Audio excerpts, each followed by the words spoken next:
Praise the Lord. வதனம் டிவியின் வழியாக இயேசுவோடு நான் என்ற இந்த நிகழ்ச்சியின் மூலமாய் உங்களை சந்திப்பதிலே எனக்கு மிகுந்த மகிழ்ச்சி. இந்த நாளிலும் நாம் ஒரு வேத வசனத்தை நாம் தியானிக்க இருக்கிறோம். யாக்கோபின் நிருபத்திலே யாக்கோபு எழுதினதான அந்த நிருபம் 1ஆம் அதிகாரம் வசனம் 1 - 5 வரை நாம் வாசிக்க போகிறோம். இந்த வசனம் நமக்கு பொதுவாய் எல்லாருக்கும் அறிந்ததான ஒரு வசனம். வேதத்திலே பார்க்கிறோம், உங்களில் ஒருவன் ஞானத்தில் குறைவுள்ளவனாய் இருந்தால் யாவருக்கும் சம்பூர்ணமாய் கொடுக்கிறவரும் ஒருவரையும் கடிந்து கொள்ளாதவமாகிய தேவனிடத்தில் கேட்க கடவன், அப்பொழுது அவனுக்கு கொடுக்கப்படும். இந்த வேத பகுதியிலே நாம் பார்க்கிறோம், ஒருவன் ஞானத்தில் குறையுள்ளவனாய் இருந்தால் ஆண்டவர் என்ன சொல்கிறார்? நான் ஞானத்தை தருகிறேன். பொதுவாக இந்த வசனத்தை படிக்கிற பிள்ளைகளுக்கு நாம் அதிகமாய் கற்றுக் கொடுப்போம். படிப்பதற்கு முன்பாக நீங்கள் இந்த வசனத்தை வைத்து ஜெபித்து நீங்கள் படியுங்கள், உங்களுக்கு ஞானம் உண்டாயிருக்கும் என்று நாம் பொதுவாய் படிக்கிற பிள்ளைகளுக்கு இந்த வசனத்தை சொல்லுவோம். ஆனால் யாக்கோபு இந்த நிருபத்தை விசுவாசிகளுக்கு அவர் எழுதுகிறார். விசுவாசிகள் தேவனை நன்கு அறிந்து கொள்ள வேண்டும் என்பதற்காகத்தான் இந்த வேத பகுதியை அவர் எழுதுகிறார். இயேசு கிறிஸ்துவுடைய சகோதரனாய் இருந்த இந்த யாக்கோபு இந்த நிருபத்தை அவர் சபைகளுக்கு அவர் எழுதுகிறார். நாம் இதுவரை அறிந்திருந்த ஞானம் நமக்கு போதாது, இன்னும் நாம் தேவனை அறிந்து கொள்ள வேண்டும் என்பதை உணர்ந்து தான் இந்த நிருபத்தை அவர் எழுதுகிறார். அவர் சொல்லும்போது சொல்லுகிறார், உங்களில் ஒருவன் ஞானத்தில் குறையுள்ளவனாய் இருந்தால். ஒருவன் ஞானத்தில் குறையுள்ளவனாய் இருக்கிறார்கள். இன்றைக்கு அநேகர் இயேசுவை முழுவதுமாய் அறிந்து கொள்ளாதவர்களாய் இருக்கிறார்கள். ஞானம் இல்லாதவர்கள் என்று இந்த வேதவசனம் சொல்லவில்லை, ஞானத்தில் குறையுள்ளவர்கள், தேவனை அறிகிற அறிவில் குறை உள்ளவர்கள். தேவனை நாம் நன்றாய் அறிந்திருக்கிறோமோ என்று நம் இடத்தில் கேள்வி கேட்டால் நிச்சயமாய் நாம் அவரை முழுவதுமாய் நாம் அறிந்து கொள்ளவில்லை. இயேசுவோடு 3½ ஆண்டுகள் சீஷர்கள் நடந்தார்கள். அவர்கள் 3½ ஆண்டுகள் இயேசு செய்த எல்லா பிரசங்கத்தையும் கேட்டார்கள், இயேசு செய்த எல்லா அற்புதத்தையும் அவர்கள் கண்டார்கள். ஆனாலும் அவர்கள் இயேசுவை முழுவதும் அறியாதிருந்தார்கள். நாம் வேதத்தில் அதை குறித்து நாம் அழகாய் வாசிக்கிறோம். இயேசு சொல்லுகிறார், நான் மரிக்க போகிறேன், நான் மரணமடைய போகிறேன், நான் மீண்டும் 3ஆம் நாள் உயிரோடு எழும்ப போகிறேன் என்று அவனுக்கு போதிக்கப்பட்ட போதிலும் அவர்கள் அந்த ஞானத்தை அறியாதவர்களாகத்தான் இருந்தார்கள்.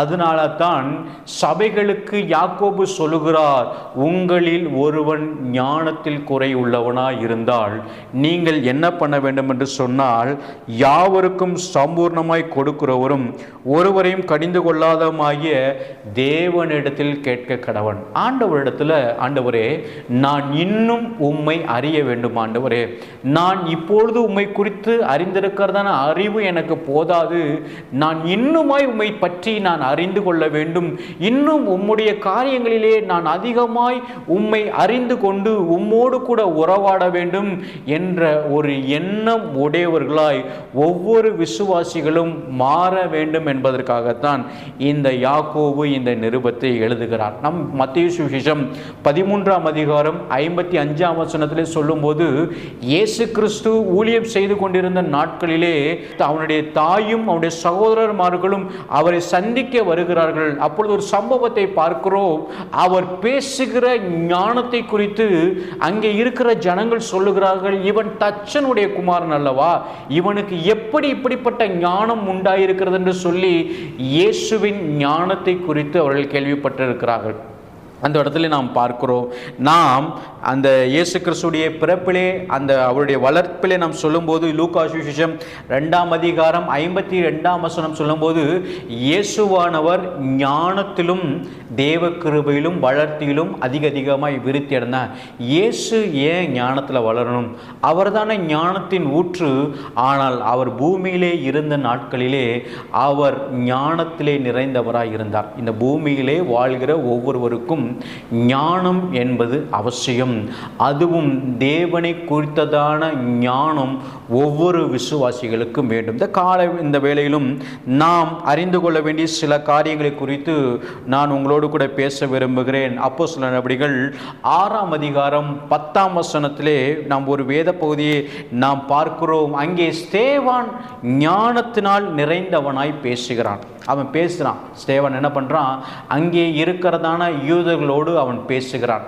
அவன் பேசுகிற ஞானத்தை குறித்து அங்கே இருக்கிறதான ஜனங்கள் ஆச்சரியப்படுகிறதை நாம் அப்போஸ்தலர் நடபடிகள் 6ஆம் அதிகாரம் 10ஆம் வசனம் சொல்லப்பட்டிருக்கிறது. அவன் பேசின ஞானத்தையும் ஆவியையும் எதிர்த்து நிற்க அவர்களால் கூடாமல் போயிற்று. ஒருவன் ஞானத்தினால் நிறைந்தவனாய் தேவனுடைய வசனத்தை பேசுவார்களே ஆனால் அவர்களுடைய பேச்சிற்கு எதிர்பேச்சு ஒருவராலும் பேச முடியாது என்பதை நாம் அறிந்து கொள்ள வேண்டும். ஒவ்வொரு கிறிஸ்தவனும் எப்படி பேச வேண்டும் என்றால் ஞானம் நிறைந்த பேச்சுகளாய் பேச வேண்டும். பல நேரங்களிலே நாம் பேசுகிற பேச்சு அநேக பிரச்சனைகளை உண்டு பண்ணுகிறது. நாம் இந்த நாட்களிலே நம்முடைய பேச்சை கவனமாய் நாம் பேச வேண்டும்.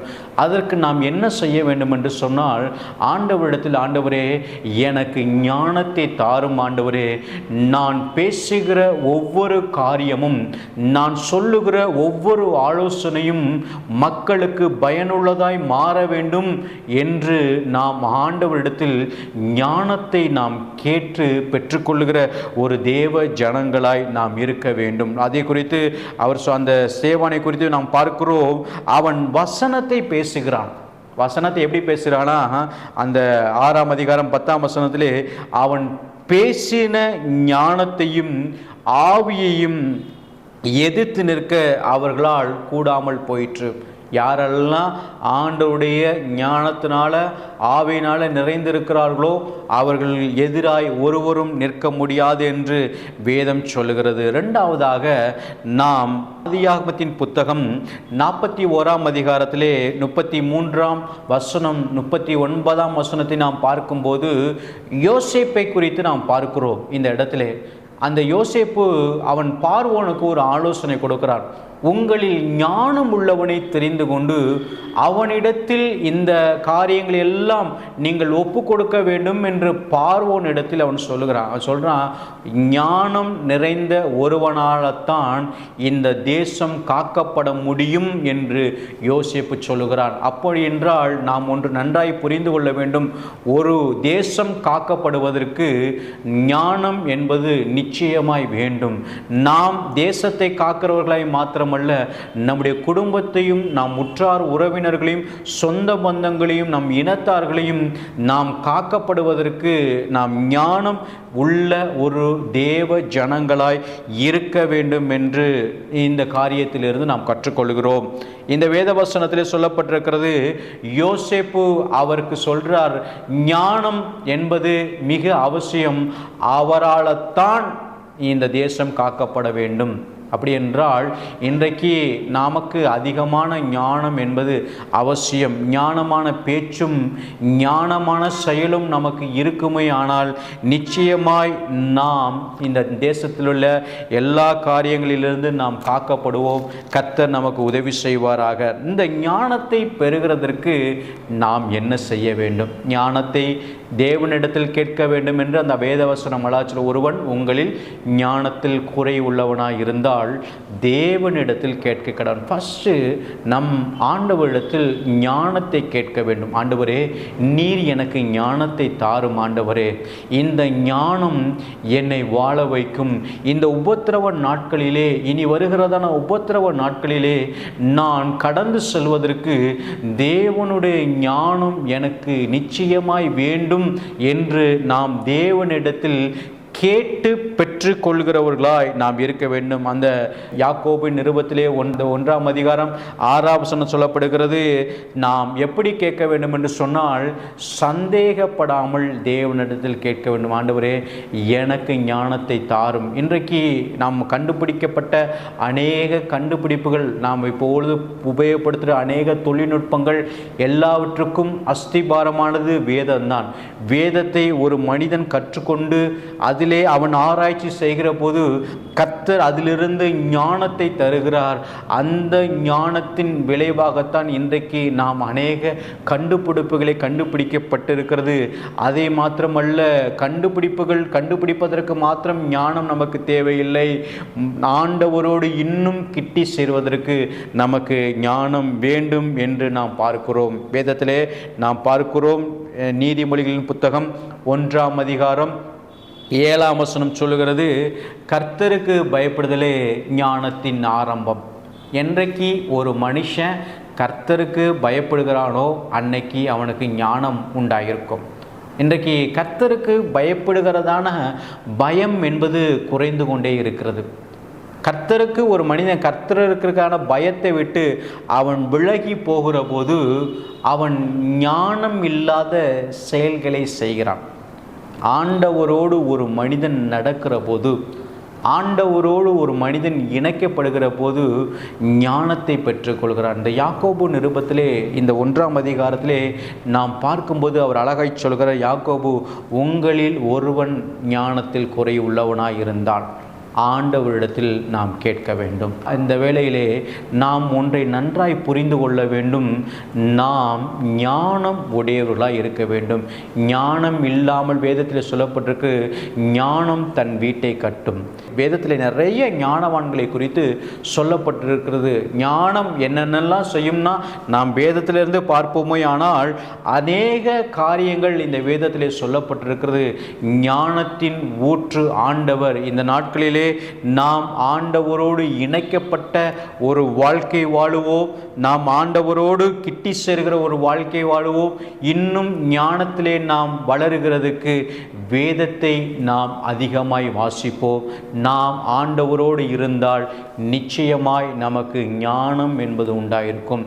ஞானம் ஒரு மனுஷனுக்கு வந்துட்டா அவன் பேச்சு மாறும், அவனுடைய பார்வை மாறும், அவனுடைய செயல்கள் மாறும். அதனால தான் நம்ம ஊரில் ஒரு அழகாக சொல்லுவாங்க, படித்தவர்களை குறித்து சொல்லும்போது அவர் சொல்லுவாங்க, நீங்கள் படிச்சிருக்கீங்கள அப்படின்னு ஒரு வார்த்தை சொல்லுவாங்க, நீங்கள் இப்படி செய்யலாமா அப்படின்னு ஒரு வார்த்தை சொல்லுவாங்க. ஏன்னா அவங்க சொல்லுவாங்க, படித்திருந்தால் அவங்க ஞானமாக செய்வாங்க. இன்றைக்கி கிறிஸ்தவுக்குள் வாழ்கிறதற்கும் கிறிஸ்தவ ஞானம் நமக்கு மிகவும் அவசியம். அதை நாம் தேவனிடத்தில் கேட்டு நாம் பெற்றுக்கொள்வோம். நிச்சயமாய் கர்த்தர் நம்மை ஞானத்தினாலே நம்மை நிரப்புவார். தேவனை அறிகிற ஞானம் நமக்கு மிகவும் வேண்டும். இந்த நாளிலும் நாம் அதிகமாய் ஜெபிப்போம், ஞானத்துக்காய் ஜெபிப்போம். கர்த்தர் நம்மை ஞானத்தினால் நிரப்புவாராக. கர்த்தர் தாமே உங்களை ஆசீர்வதிப்பாராக. ஆம்.